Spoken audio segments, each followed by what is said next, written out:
another episode of On the Trail in Search of Living Legends, but we are at a new season. Season 6. Nick, can you believe it's been 6 seasons? Oh my God, I can't believe it's been 6 seasons. It's really wild. Crazy. I mean, the year is 2024 now, and Yep. we have this and we have that other show that we do on Tuesdays, the Cryptic Consortium with Gary Spikes. Yep. But today, I mean, we have a special guest, yes, as everybody can see.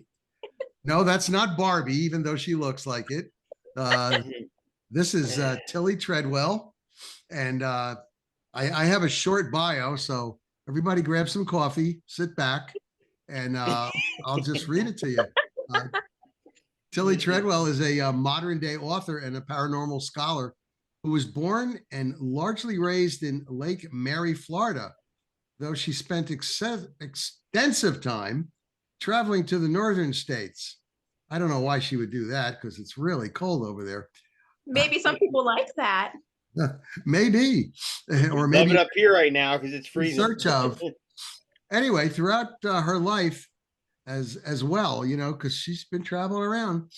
In her own words, she is a conscious experiencer of phenomenon, having had what she fully believes to be personal true encounters with the Mandela Effect, wild Nightcrawlers, the Glimmer Man. I love the Glimmer Man. He's really cool. Yeah, he's like the slim man, you know, or the thin man. UFOs, non-human people such as the Fae, and others, and odd glitches in time. Now that's an interesting thing we'll have to touch on. She's had all this since toddlerhood.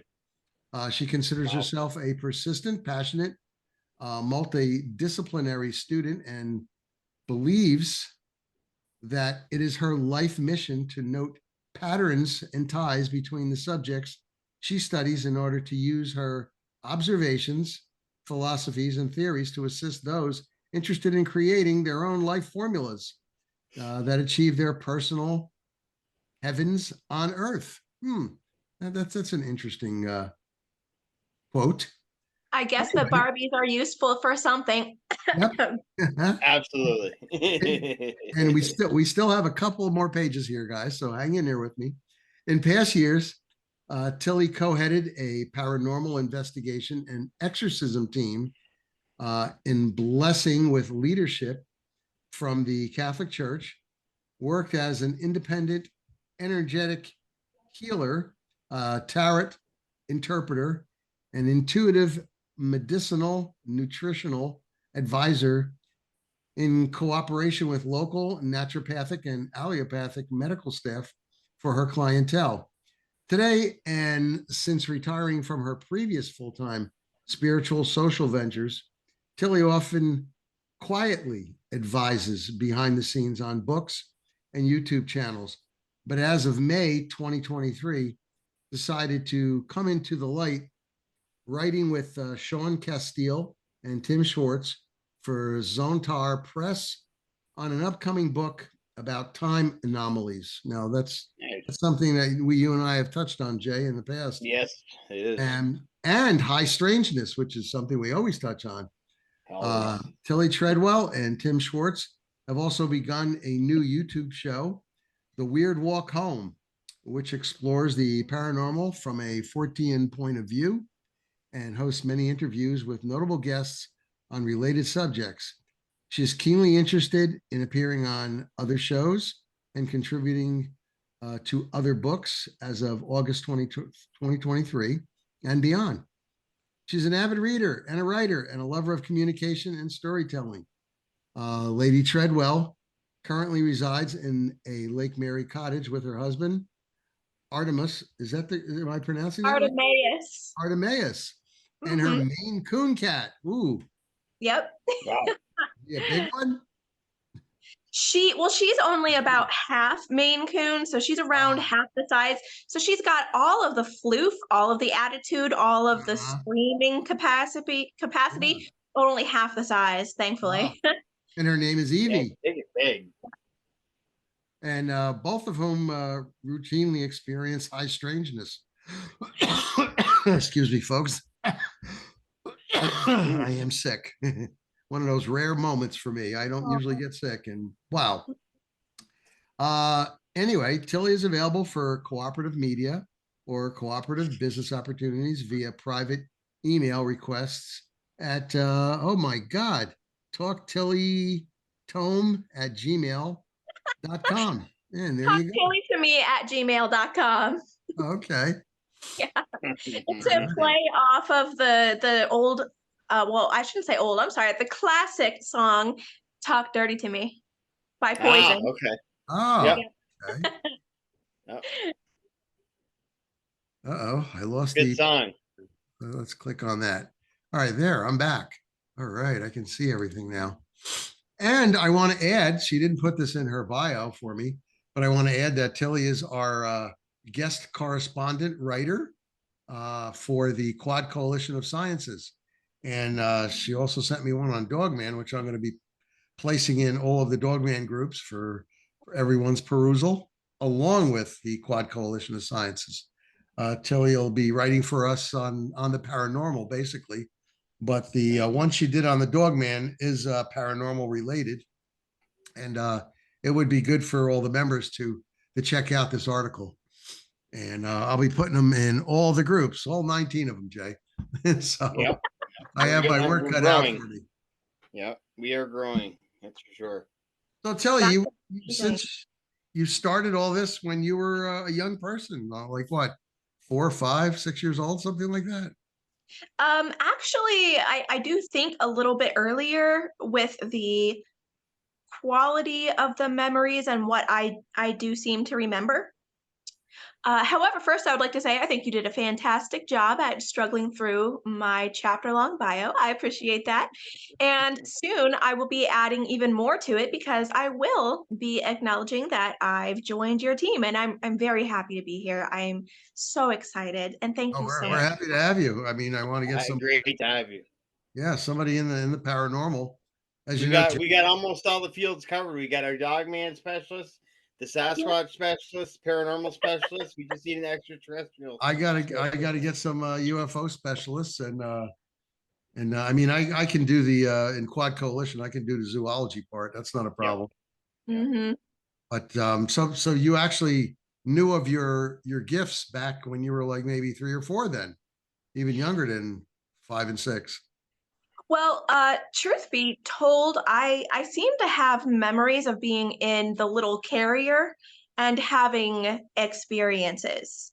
Wow. So, if you'd like to hear about that, I have an encounter where I was lifted up out of my body from the little tote carrier that you use to put the infants in the car. Right. Yep. Lifted up out of my body by what I can only describe as being the spirit of the moon. And Okay.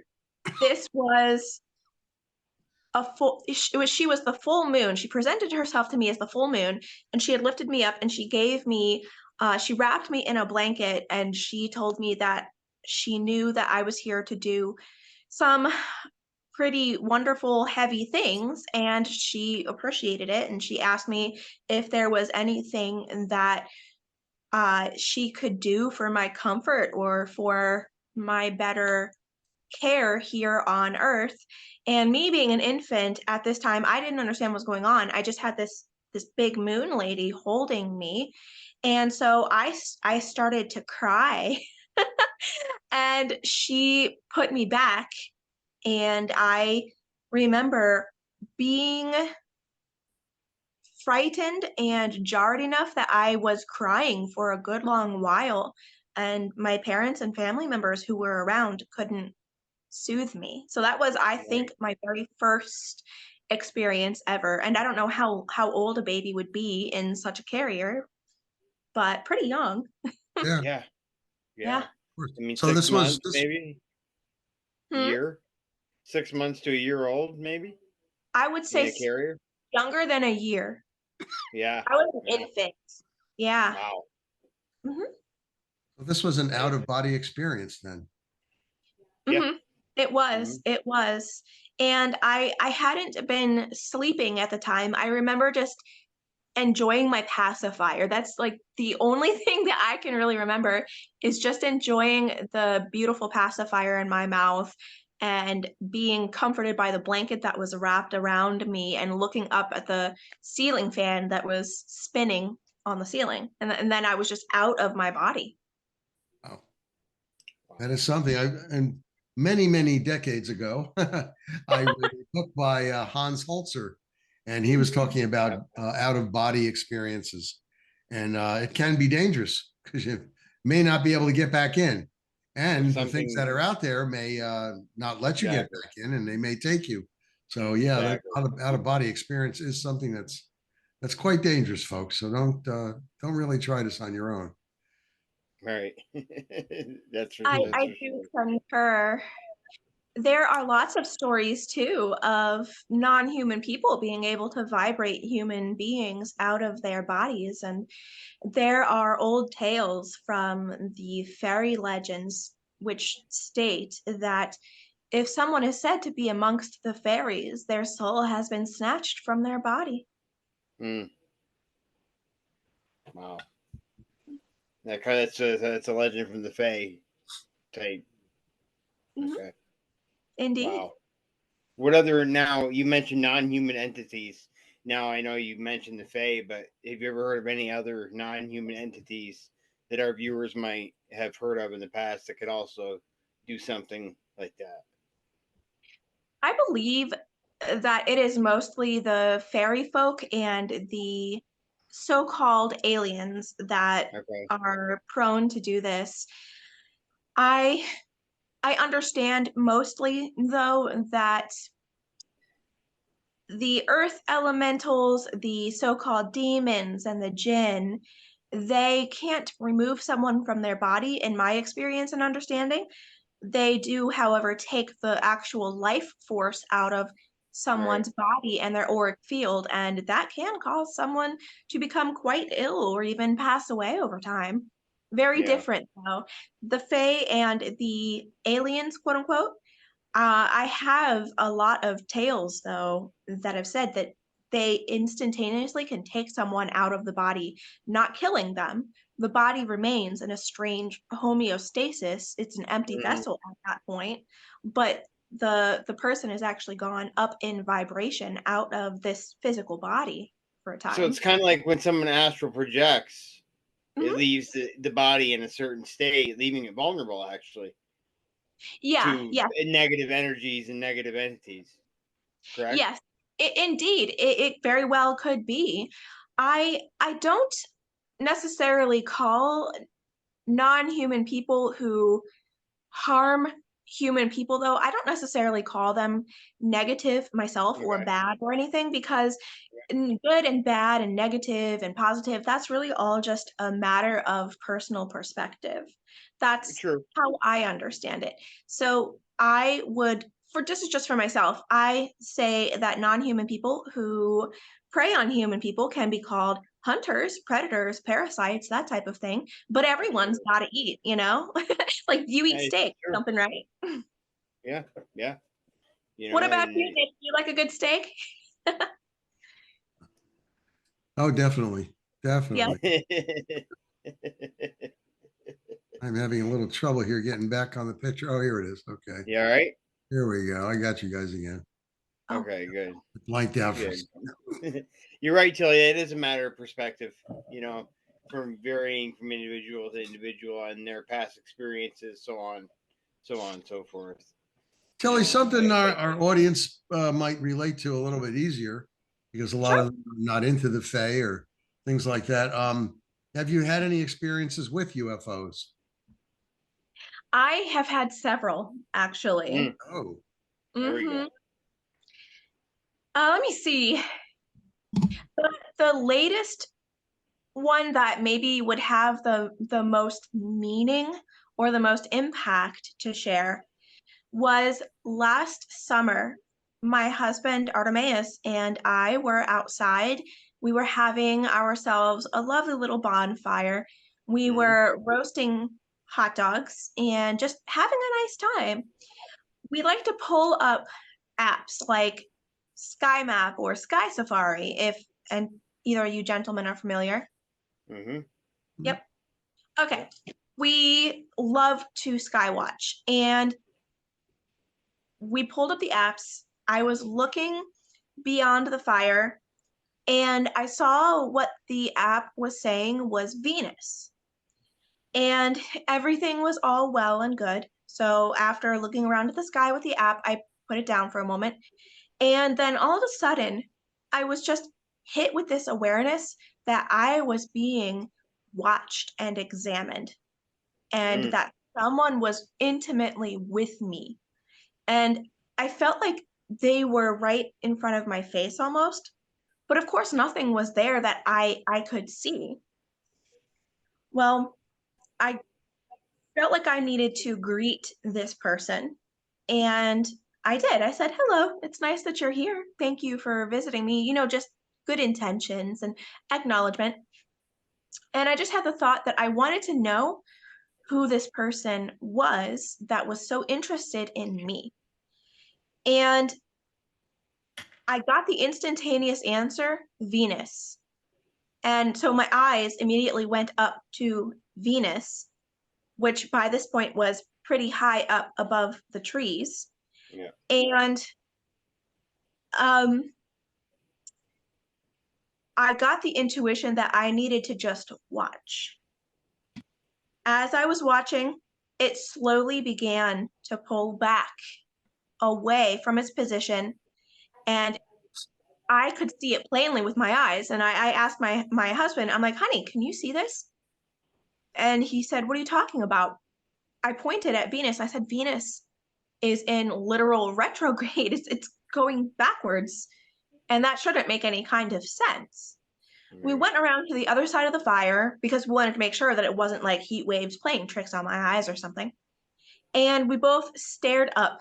Sure enough, what had been stationary there in the sky was pulling slowly back, and we were both able to witness this. No binoculars, anything of that nature. And we pulled up my sky map again, pointed it up, and it said Venus. It showed no movement anywhere on the screen, completely still. And we thought that perhaps there was a glitch or something.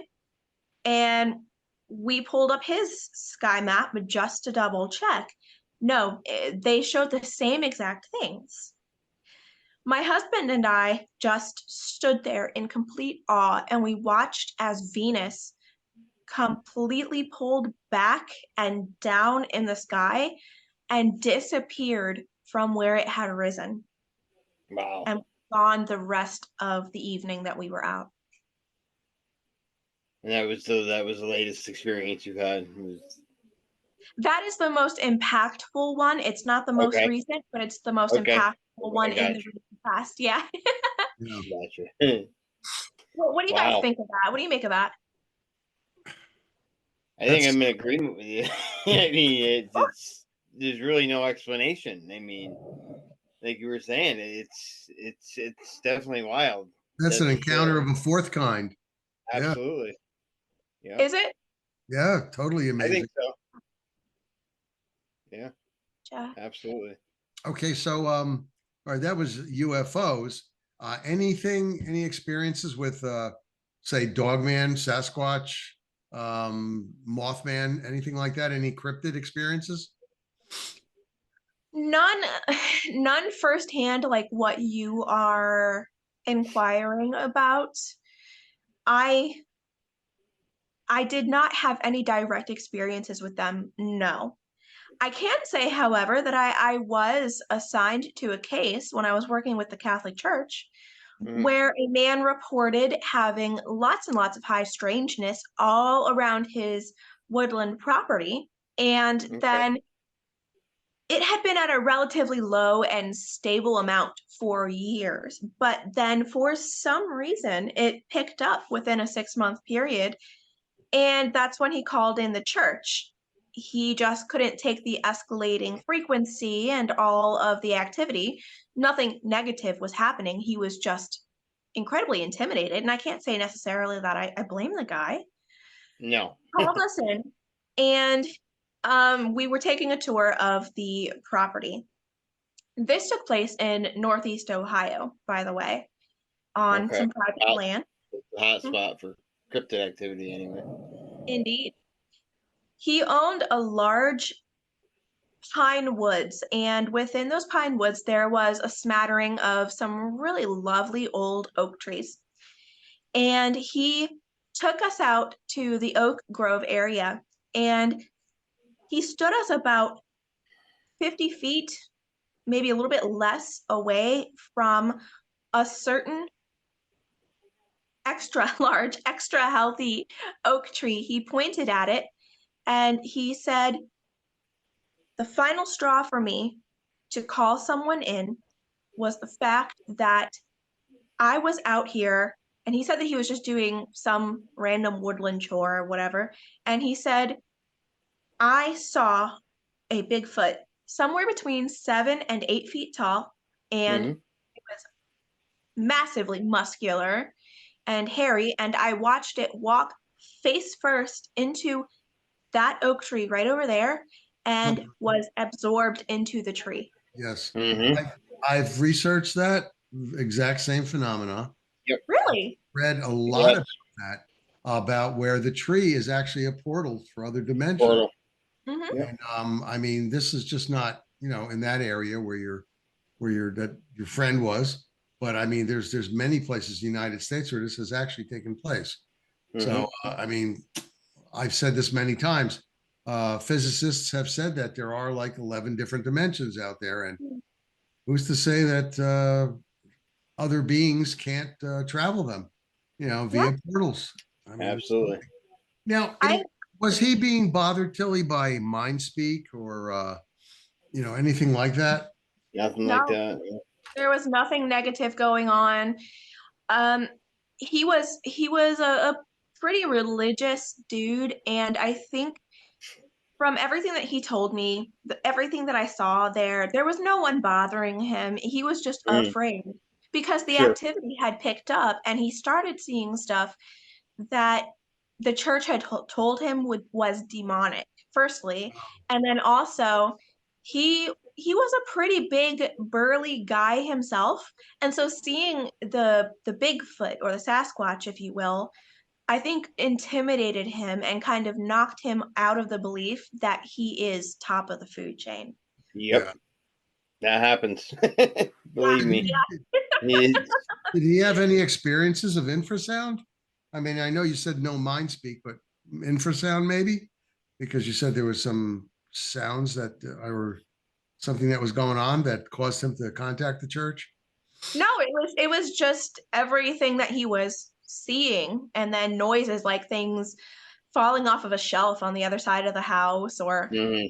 seeing like a shadow person, or what seemed to be like maybe could be a little house brownie or a gnome occasionally.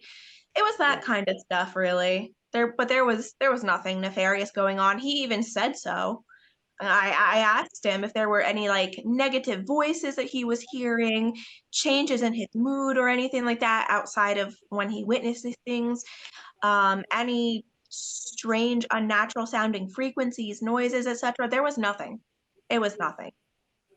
He was Wow. just freaked out. And Sure. so I wound up helping him to learn how to set healthy boundaries with these types of people. And I walked him through what these non-human people had communicated to me, and with those pieces of information helped him to claim his house and the yard around it as a safe space only for him. And as far as I know, that solved it. I mean, he It wasn't did. disrespectful towards the other people who were living there. They weren't disrespectful towards him. It's just that a lot of the time, unless space is claimed, non-human people are accustomed to inhabiting wherever, whenever, and so they pop him in and out wherever they see fit and enjoy it. Right. Does Well, that that's make sense? rude. That's Yeah. quite rude. I mean, really. My house. I didn't invite you in. Okay, out comes the salt. Out comes the sage. Out comes the holy water. Yeah. I got a water pistol full of holy water. So Oh my Just gosh. out of curiosity, Tillie, not to Sure. not to get off the subject here, but did he give you a description of the Sasquatch? Yeah. So he said that the Sasquatch was somewhere between 7 and 8 feet tall. He could see that it had extremely muscular looking arms, and it had kind of like oh, how do I explain this color? Kind of like an orangish, reddish, brownish fur. Auburn, like an auburn color. Auburn, thank you. Yes, but it was like a bright color. It was Yeah. pretty bright. Yeah. And Okay. he said that it was shaggy. Okay. And he said that he didn't see it face on. He saw it from the side and then the back. Gotcha. So there's no facial description. It's just everything Okay. else, basically. Yeah. Just curious. Yeah. Sure. Sure. Yeah. So this is a pretty active area with a lot of different phenomena going on. Mm-hmm. But we find that, Nick will tell you, we find that all the people we've interviewed over the years, and that's typical, and that as well as we do. That's typical. All these different types of phenomenon all coming together at once. There's a correlation somewhere in there. Yeah. Yeah. There's a correlation. I mean, there's got to be for 95% of the people we interview. Talk about seeing orbs or some type of craft in the sky before, after, or during a Sasquatch or Dogman encounter. So there's got to be some type of correlation there. Yes. Yeah, I do believe that there is. And I think that the answer may lie in quantum sciences. Yes, because I believe from what I've experienced that we are all family and that we all just vibrate at different rates and have different densities, and that those vibrations and densities can determine a lot about us, say our genetics, our natural psychology, what we can see, what we can't see, what we can hear, experience, etc. And even down to the diet that is necessary. But that doesn't mean that we're not all somehow interconnected and that we're not all family of some sort. That's just my opinion, though. Don't listen to me. I'm just a chick in my nightgown in front of the Christmas tree, and I could be crazy, so don't listen to me. Probably. There's my disclaimer. Listen, you're crazy. We're crazy too. So don't worry. Don't worry about that. We're all nuts. Yeah. People sometimes think I am crazy because I go out with a team and we go 20, 25 miles into a 200 square mile, area in search of cryptids that were reported there. And we're trying to, collect evidence. So yeah, they think I'm a little off too, but no biggie there. I get to take the guys with me because I tell my boss they need training in a desert area or a forest area. And he goes, yeah, good idea. I'm glad I'm the training officer amongst other things. And it does help because I'm not afraid to go out there alone, but I'd rather have backup with me. Absolutely. And more eyes out there, the better. And it's fun. It's fun going around out there. Oh, I bet. And the squirt gun of holy water doesn't fix everything, so why not? That's why I have white salt, I have black salt, I have the sage, I have the squirt gun, I have flashbangs, I have other types of armament, firearms and the like. Believe me, you throw a flashbang out with 12 bangs and 12 light explosions. That's bound to blind whatever's out there. Yeah. I don't care if it's a mountain lion or a 8-foot grizzly bear. It's still going to have an effect on it. And if it is a cryptid, I'd really like to see what effect it would have on them. Yeah. So do you think that all of the non-human people, Nick, do you think that they're all out to get human people?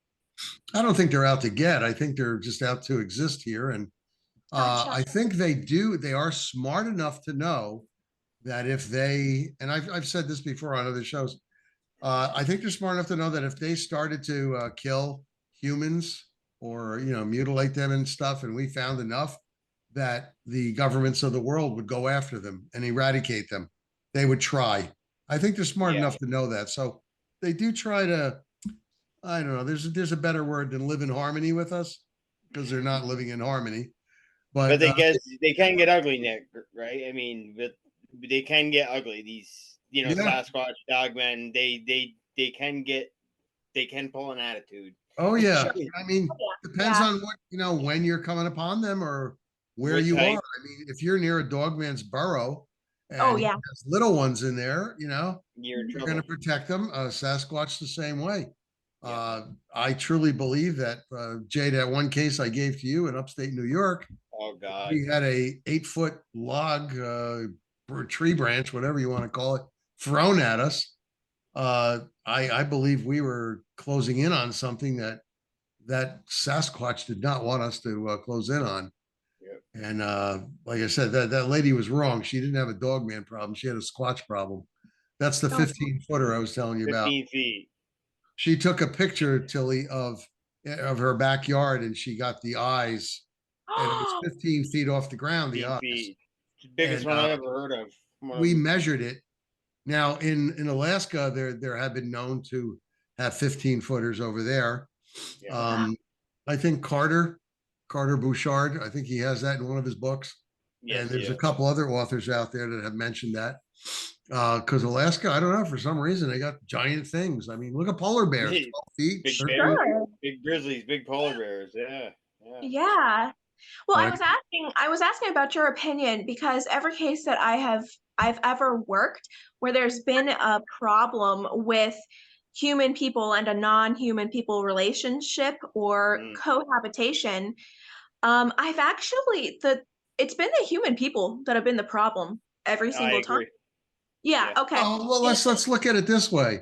I'm a human person. I'm about 5'10", 200 pounds, and I come upon a Sasquatch who is 9 feet tall, 700 pounds, Yeah. very scary looking.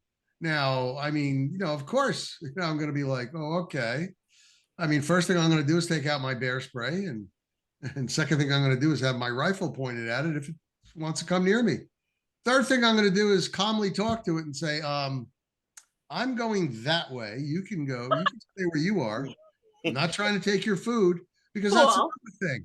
That's another thing, people. I mean, I've researched that, and I've interviewed people, and in reference to Sasquatch now, and the fellow came upon a Sasquatch. He actually saw it, and it was feeding on a deer, and whatever else it was pulling out of the ground, some kind of it looked like cottontails or something like that. I guess it's edible, the inside of that. But he said that angered the Squatch. Cattails, yeah. You can eat the bottom of them. They're like it's like a celery. All right. Well, wow. That's I mean, he came upon that. I mean, he was alone. I mean, he was out hunting, and Squatch didn't like it and let out a roar, and he backed away. He didn't take his eyes off of it, but he backed away and kept backing away. And he said he was glad he didn't trip and fall on the ground, because that would have really caused him to panic. Let's put it that way. So the non-human people experiences, most of my cases were domestic, but there were a fair number that had to do with the woods, where there were some negative experiences for human people. And when I went out to investigate, because I was the intuitive co-lead, they'd often toss me at the edge of the woods by myself to walk and communicate with these people, talk with them. And I've seen some pretty wild non-human people and had conversations with them. And they say that they can pick up the human intent a lot of the time from quite a while away. And that if a human person has entered the woods, say, with the intention of hunting and or jumping to violence or defensiveness first, I'm not saying that this is for all of them. I'm just saying this is my experience. They say that they return that same energy to that human person. And so they gave me the message to ask human people that when they come into the woods, announce to yourself and just say, hi, I'm here to hunt some deer, or, rabbits or pheasant or whatever the case may be. I'm not here to cause any trouble. I don't mean to stumble upon anything that I'm not meant to see. And I mean, no kind of harm. If we could please just enjoy our days separately, that would be phenomenal. And that would solve the problem. And it did indeed seem to solve the problem. But then I have domestic cases where the human families or people in question were saying that, oh, I have a demon in my house and it's tormenting me and all of this. And I would get the story from the human family, and then I would go by myself and I would talk with a non-human person. Most of the time, it turned out that the human people were actually lying about a lot of things. They were a lot of the time alcoholics, drug addicts. They were abusive towards other people, and they had a very low vibration. And so those non-human people were there to feed off of the free food that was being given out. Sure. And they said, holy water isn't going to work on me. There's no such thing as praying me away. These people have to remedy what they are doing to put out this energy that I and we feed off of, and then we will go find someone else. Yeah. I mean, Yep. it's very interesting. I mean, it's like, how do I say this? Like, for example, like what you're saying, like, they say a filthy house or a filthy habitat living environment can be almost like a conduit for demonic energies, correct? Yes. Yeah, that's So exactly it. and yeah, That's yeah, I exactly it. understand. I understand what you're saying. Yeah, Yeah, and yeah, I had come across several non-human people who were there to be parasitic. They yep. would hide in people's like laundry piles, dirty laundry piles and whatnot. And we're just sitting there waiting. I know, right? Isn't that Yeah, nasty for us? yeah, Oh, Lord. But it was an energy store for them, and it was free food sure. for them. It would sustain them coming here more physically while they were laying in wait for the family to have some type of fight or fallout, or for someone to start drinking or have a depressive mood. And then they would come in, and they were not, by the way, they were not eating the auric field or the life force of the people. That was reserved for people that for human people that they had a real vendetta against, like someone that they actually Mm, personally hated, which was incredibly rare. They would just sip off of the energy at the edge of the auric field that was being put out. So you've got our physical body, and then you have the energetic and the auric field, and then it bleeds out of the edges even more, and that's what they would take off of. And so it would benefit them to amp up the energy more, so that's why they would knock things off of a countertop or tip like a crucifix off the wall or something, because it got right. a response, you know, and it Sure. gave them more food. And they said, not only do we feed on this, but for us, it is morally justifiable and morally healthy because that's what these people are doing. And we don't bother people, human people, who are living good, high quality, high vibration lives, who are kind Right. and loving and fair and objective and not very religious and not very political. Well, we leave them alone entirely, morally and vibrationally, because we can't even eat that food source that they're putting Wow. on. Yeah. So I hope that makes sense. Thank you so much for coming to my TED Talk. Oh no, that was very interesting. Yeah, that makes total sense. Cool. Um, no, as far as the Fae, have you any direct experience with the Fae or any, you know, you know what I mean? Direct, do you have any you can share that the audience Sure. might? What what type of encounter are you looking for? Are you looking for a domestic encounter or something more wild? Maybe something a little more wild, maybe. Sure. Uh, Let me rack my brain for a second. There are quite a few. Okay, so I would like to make a distinction here that there are two types of Fae, as I understand. The first one is the type that lives here on Earth organically, just in a slightly higher vibration. Right. And then there is another type of Fae, you could say, that reside in the fourth or the fifth dimension, you could say, or as human people may understand it.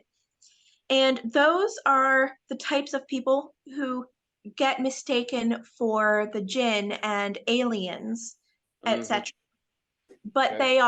they are biologically, genetically separate, but it's understandable, I think, that human people would mistake them all. I mean, they can Absolutely. look, yeah, they can look and act in very, very similar ways. Um, but then, so the Fae who live at about the 3.5 dimension, as I call it, Yeah. they tend to be like the forest guardians, the gnomes, Yes. like the house brownies, those types of people. Yeah. I had to work a case where it was woods, and it was a public park technically, and it was right on the edge of some woods. It was a playground for kids, and there were reports of shadow people and whistling being heard in the woods, and weird voices and lights in the woods. You know, just a nice mishmash of everything. Sure. And this playground was technically owned by the city or the state, I can't recall which, but it was attached to a school that happened to work closely with the Catholic Church and local Catholic charities. And there were so many reports of this over the years that people were starting to post online photos of the swings swinging by themselves or catching shadow people occasionally on the playground equipment, and then of course seeing the lights in the woods. There was footage of it just from like multiple families and people. They wound up calling us in, and we tended to go out and do these investigations in the woods or around the woods more towards late afternoon going into dusk. It just seemed to be the best time for me to talk to these non-human people. We went, and I was walking around with the team getting a feel of the playground and the land, and we were, well, I don't handle electronic equipment myself. It's not my forte. I am not tech savvy. You either. Yeah, you get it. So I wasn't allowed to touch anything, but my teammates, they handled all of that. And it was just my job again to say what I was hearing, feeling, seeing, picking up, all of it. And often they would get correlation from the instruments that they were using, cameras, FLIR, all of that fancy stuff. What is it? Electromagnetic readers and whatnot. So they had the good stuff. And I was walking over by the edge of the woods, and we were taping and doing everything that we normally did. I started to feel like someone was there with us, and that they were watching us, and that they were not happy with my teammates. And when this happens, it's my job to protect my teammates. And so I said, hey, guys, I need to do this part on my own. So I am diagnosed as being highly neurodivergent, and I am diagnosed as having a slightly different eye structure, which is why my eyes might look a little funny to someone here. And these come in handy because I happen to be able to see more. So my eyes, the doctors have said, have not developed the thicker lens that people do around 8 years old. And so with this, and then the neurodivergence that I have, it seems like I relate a lot more to many non-human people, but I can also see them. And so a lot of the time, also because of the neurodivergence, I'm not coming to these situations in fear or defensiveness or ready to hurt someone or anything like that. I'm there to have a conversation on equal terms and see what I can broker for all parties involved. I sent my team away, and I introduced myself, and I asked how they were feeling about my team being there and what we could do to make everyone happy here. And although a lot of the time these non-human people wouldn't appear to me in a physical form, sometimes they would give me, you could say, like a holographic projection that I could see at times. Or they would give me a drop into my mind where I could see it. Or sometimes they would show up as a shadow or a light. I was on the edge of these woods, and we were talking, and this person essentially told me that they were the forest guardian, and that human people would consider them to be like a fairy person, and that they had been here since before, long before this town had been even here, and that they and the other people who were there and non-human were very upset that the Catholic Church was coming in and try to call them evil and say that they were there to hurt the human children and things like that, when really the human people had been coming in and trashing their woods and just being very, very rude and disrespectful on their terms. And there had been talk about cutting down the woods there, and that they were also really upset about that. Sure. Yeah, so I got to the bottom of what was going on. I had brokered the deal that all of the non-human people would not go onto the playground or leave the forest between certain hours. So essentially during the daytime and until the sun fully set, because that's when the park was closed. But then from that time until dawn, the park and the lands fully belonged to them. And that as long as these two realms kept separate, there would be no problem anymore. And afterwards, I was chatting with this forest guardian, and they gave me a projection. And I say they, not because this person was necessarily plural in ego, which is a whole different explanation, but because it had no gender. And they, I think, is more respectful than it. You know what I mean? Sure. Right. Yeah. Yeah. So they gave me a projection from the shadows of the forest, and they waited until my team had stopped watching my back, seeing that I was fine and safe. And this person presented as having a scaly body, kind of like, you know how they depict mermaids having big scales, right? Yeah. Right. So this person had a scaly body, a scaly humanoid body with longer arms, very, very pale, very white, longer fingers with longer pointed fingernails. I think if I remember properly, there were only 4 fingers on each hand, no thumb. And they had like really sharp eyes, like this, really sharp almond eyes, Yeah. really exotic looking, with kind of like a snub nose with tiny slits, very thin mouth with a beautiful fringe of long eyelashes, and the skin kind of shimmered. The chest had no breast, no pecs, anything like that, just perfectly flat with a teeny tiny waist and a thick full head of wild, shaggy, dark brown, blackish hair, but massive deer antlers and super pointed out. Yeah, super pointed, long ears. But this person said that they could not come out into sunlight.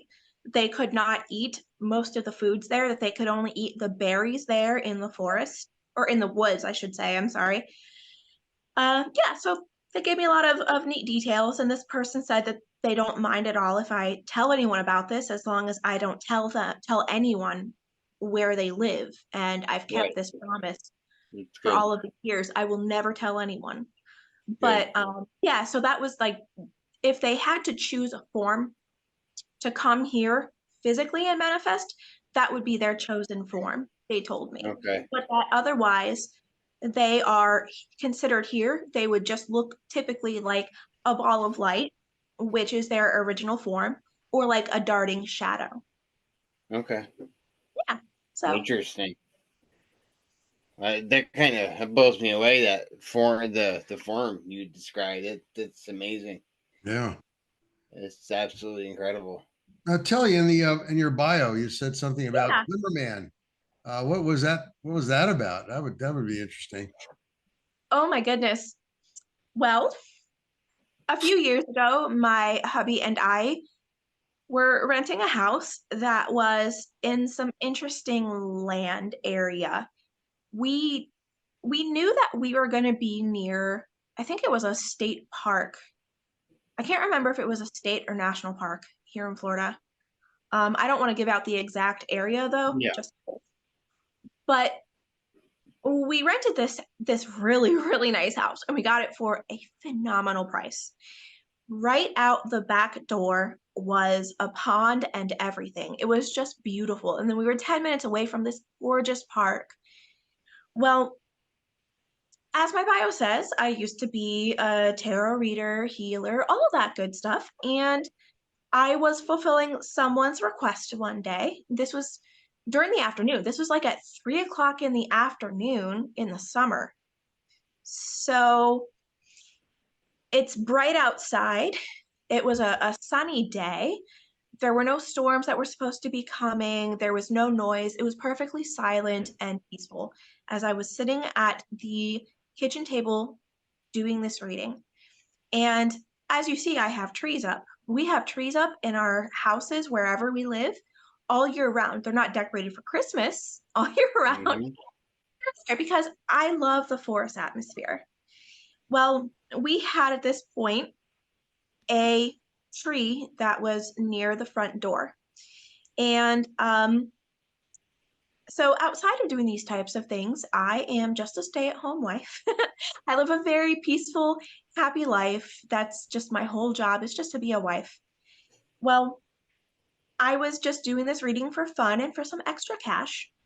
The tree by the door, I've never had anything bother me with that tree in particular. And I was able to just kind of like lean over and see the tree if needed. And I was recording at the time this reading, and I heard all of a sudden kind of like a rustling of that tree, and it took me by complete surprise. So I was like, hello, is anyone there? I'm used to things happening, so it doesn't bother me too much. But what took me by complete surprise is that when I leaned over and peered down the house, there was, I would say, somewhere between 5 foot and 5.5 feet tall. It looked exactly like the predator camouflaging in the movie series, if you're familiar. Like cloaking itself. Yeah. Oh yeah. And yeah. I could not tell if this person was coming out of this faux tree or somehow it just like gotten a little bit tangled up or was trying to get my attention. I still don't know. This person didn't want to talk to me. Instead, it looked like they ran down. It was a humanoid shape, ran down my hallway towards my craft room and the bathroom that was on that side of the house into that darkened part of the house. Mm-hmm. And that took me by complete surprise. I've never had an experience like that before.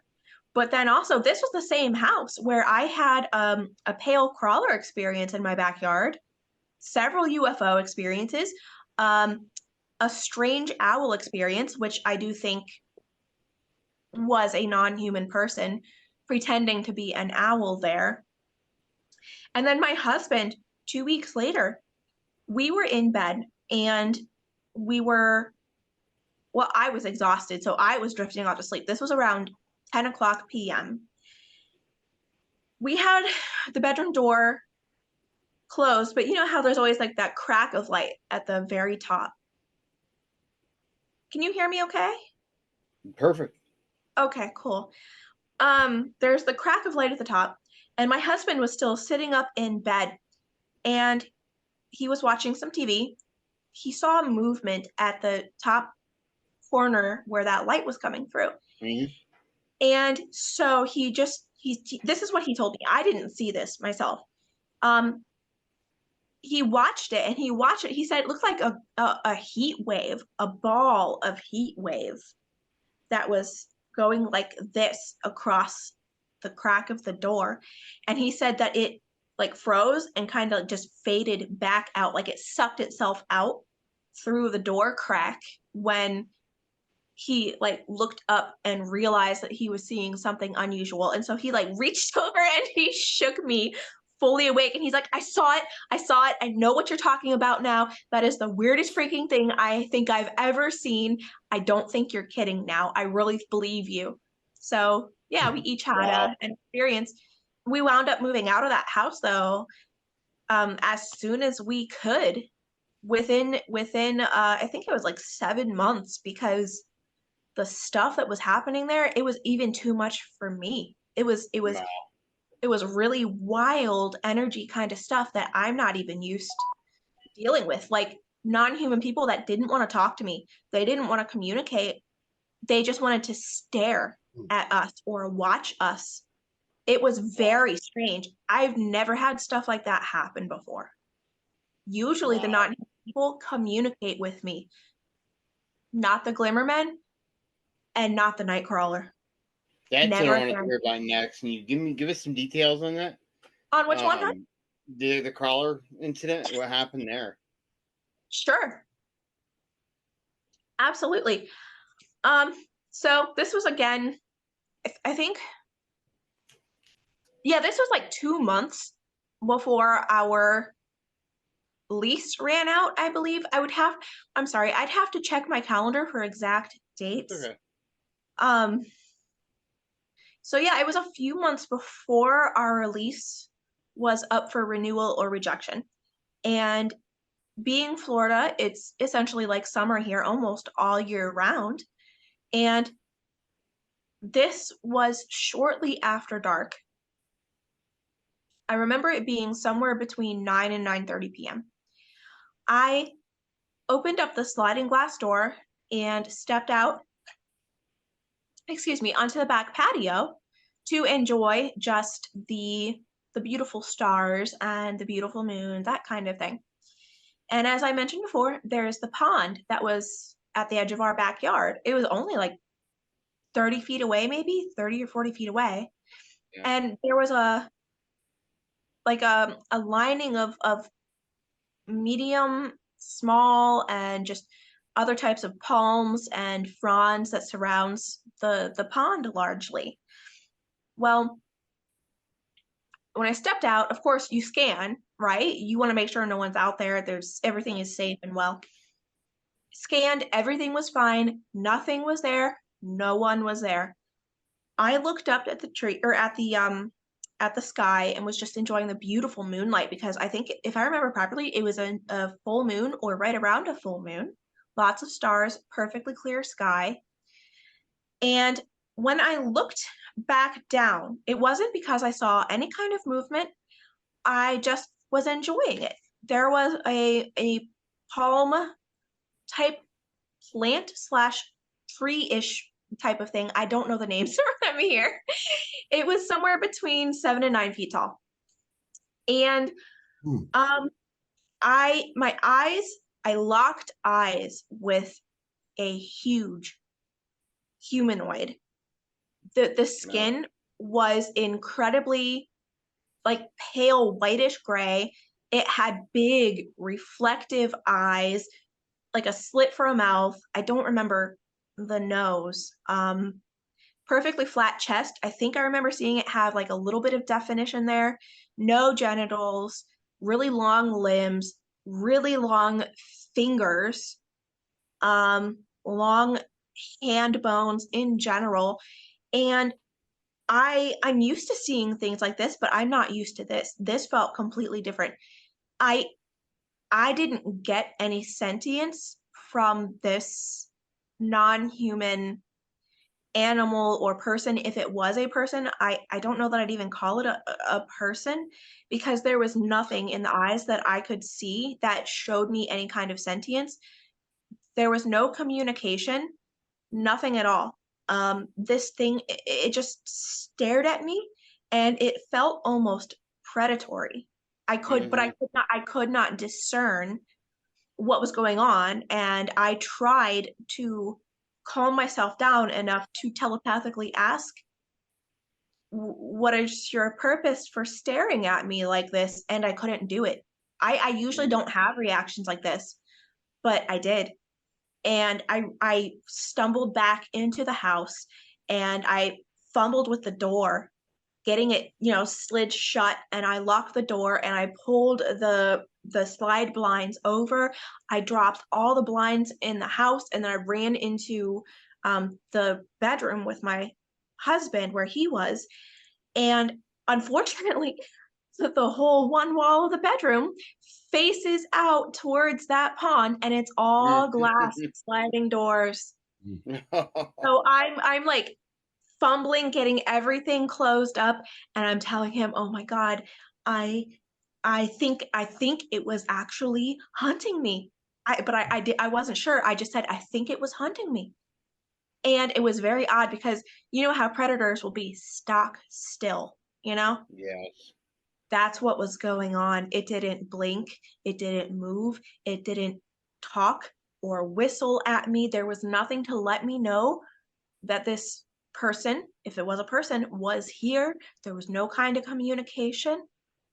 It was just complete stillness and stared at me. And I don't know if it knew that I knew that it was there and maybe what it was until I was already like backing up into the house. So maybe my fast response protected me. I don't know, but I have never had an encounter with a non-human person, even a so-called negative one, that has been like that. Wow. Yeah. Yeah, that's pretty intense. It's Yeah. pretty intense experience right there. It Wow. scared me so much that I dropped all of the curtains. I closed the house up every night in the middle of the golden hour. I kept track of exactly when the golden hour was, when the middle of it was. We did not go out. I wouldn't even let him go outside in the back area anymore after that point in the day because I was so freaked out. Everything was all locked up, and I told him, you know, if you got to take out the trash, either tell me, I'll take it out earlier in the day, or we got to work something else out because this may not be safe. We don't know who or what it is. There's the national or the state forest, you know, state park, I mean, just 10 minutes away. We have this pond. There's lots of foliage here. This is a very strange area. This was after we had, if I remember properly, after we had the Glimmer Man experiences in the house, which I've never had before. We had several UFO encounters. I had that owl encounter that I was talking about. Yeah. There were other things too that were going on that just, it was a very enchanted area and wild in a way that I am not used to. So, Wow. yeah. Nick, how are you doing over there? Not too Are you good. still with us? Not feeling too hot, I can tell. I'm not feeling too good. No. But I was just thinking, you moved into a house there that had sliding glass doors. It's all glass in your bedroom and one nice sized rock, and that Yeah, creature, cryptid, whatever you want to call it, it's in your house. So, exactly. you know, I guess it didn't want to come in bad enough. Yeah, You yeah, wanted easy access. yeah. Right. Yeah, it was intimidating. And I made sure that the blinds were pulled after that, and we just never ever messed with it after with the black patio after that. It was bad though, and I was afraid that maybe it would pick up a rock and do something like that. So I was on Benadryl for a while for sleep after that too. To Oh be wow. honest with you, I'm not even kidding. Yeah, Yeah, so it shook you up pretty good. it did. I'm only like Understandably. 5'4", and that thing was massive compared to me. Wow. Wow. Yeah, I wish I had some Benadryl right now. I mean, Oh, it makes my head, my scalp feel like there's 1,000 ants running over it, but it would put me to sleep. It would put me yeah. out. I haven't had a good sleep in about 2 days now. Oh, Well, I you don't need know one, what buddy. this is, what this cold is, but I just got hit by it. No fever, no swollen Mhm. glands, but sinus. Yeah. Oh man. And I'm My trying not to husband's dealing interrupt with you that. there. What I do is I mute the microphone so you folks at home don't hear me coughing too much. Aw. Yeah, that's one too many experiences for one person to have in a lifetime, to tell you the truth. Yeah, absolutely. It That's must be a something magnet awesome. towards it. It must like you, or they must like you. Absolutely. That's what Or I I'm think actually told. Yeah. they we must got to feel bring it safe. back on at some point The problem soon. is the evil things out there, the bad things, you know, what the Catholic Church would label demonic, because anything they don't understand, they label it demonic. Demonic. I I agree. mean, Completely the agree. Yeti, what is the Yeti, Father Stugatz? And he goes, well, it's demonic. Oh, really? Oh, okay. You don't think it's a large creature of some sort? No, it's demonic. Yeah. I Yeah. don't know. I don't know about that. I hear you. Yeah, same with aliens. The Catholic Church said that anything that's not an angel they consider to be demonic, and that Demonic. includes the what human people would call alien races. And I don't think so at all. I think even the you could say parasitic. I do not Right. believe though that everything parasitic is bad, quote unquote, or out to get human people. So the way that Sure. I see it, um, you've heard of human people who say that they are energetic empaths, right? Right. Yes. Okay. Yes. Every person, whether human or not, who is an energetic empath is technically an energy vampire because they have to take in energy from situations or from other people in order to sustain their own life force. And it gets a really bad rap for people who are non-human and less physical, and that the Catholic Church calls demons. And that gets into the aliens that I was mentioning. Almost every alien line and fairy line as well, beyond the 3.5 dimension, they are, as far as I know, all or almost all energetic empath people, which means that they are energy vampires. But in certain circles, this is the biological norm, and they draw from the ether, not necessarily from each other. They draw from energy sources that are being um, made by, like, going to a party, you could say, even. Sure. But yeah, it's very high vibrational energy, but they're still feeding off of that because their bodies don't hold physical life force like what human people do, and they can't regenerate their own life force. But that doesn't make them morally against human beings or demonic or anything. Right. And then because they're less physical, they also cannot stand the sunlight. It will physically kill them. And same with salt. It's very, very physical, and it creates extremely physical reactions in their bodies that human people can handle. These energetic empaths cannot. But because they don't hold their own life source and replenish their own life source, the Catholic Church and other certain groups of human people have labeled them all as being evil or bad and whatnot. And it's not the case at all, in my experience. Every person is an individual, in my opinion and experience. So, yeah, I don't know. I think I covered everything I wanted to say. That was some good, excellent stuff. Is it? Excellent. Yeah, Cool. excellent. Very good. I get all of my information, by the way, from the conversations that I've had with these non-human people, as well as from my own experiences and the years of research that I've done and the interviews that I've conducted for many years now. So Yeah. I'd like to think that I have something to offer. You definitely do. That's Sure for sure. do. Well, unfortunately, people, we are dead out of time. Yep, we are. And that doesn't that fly by? Running out of film. But we got a lot of information out there. Absolutely. From the Tillie, I can assure you, we will be asking you back on shortly. Yes. For a part 2 and a 3, Yep. most likely. Absolutely. And in the meantime, Tillie will be writing articles for the Quad Coalition, and this month I have the International Dogman Project, the different sites. I'll be posting it there too, because it does deal with Dogman. Aw, Nick. And I gotta. Yeah, you're in rough shape, buddy. I guess our hour is up, and I gotta go take care Aw. of this cold.